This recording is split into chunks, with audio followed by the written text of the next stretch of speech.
Day of DS9, February 11th, Marisol.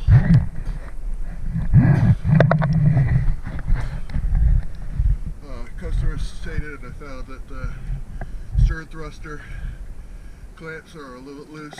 I'm going to try to fix that.